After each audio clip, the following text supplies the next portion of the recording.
بسم اللہ الرحمن الرحیم۔ قربانی کے جانور کے حوالے سے آج کا عنوان ہے۔ جانور کو ذبح کرنے کے لحاظ سے ہم دو باتوں کا خاص خیال رکھیں۔ نمبر ایک کہ جانور کے سامنے چھری کو تیز نہ کریں کہ اب ہم جانور کو لا کر اس کے ذبح خانے کے اندر لے آتے ہیں تو پھر اس چھری کو تیز بھی جانور کے سامنے کر رہے ہوتے ہیں۔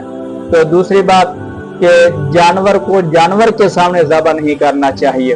ایک سوشل میڈیا کے اوپر ویڈیو وائرل ہوئی اور میں نے دیکھی کہ آدمی جانوروں کو ذبح کر رہا ہے، کافی تعداد کے اندر جانور ہیں، اور جانور جب ذبح کر رہا ہے تو ان جانوروں میں سے ایک ایسا جانور بھی ہے جس کی آنکھوں سے آنسو بہ رہے ہیں، وہ رو رہا ہے وہ جانور کو دیکھ کر۔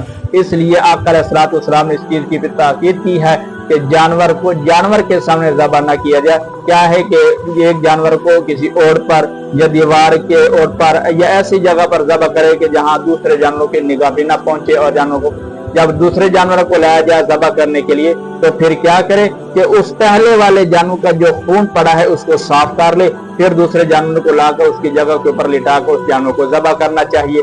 ایسا طریقہ کرنے سے ایک تو شریعت کی بھی تعلیم یہی ہے، اور ایک تو جانوروں کو آزاداری سے بھی انسان بچا سکتا ہے۔ دعا ہے کہ اللہ تعالی عمل کی توفیق عطا فرمائے۔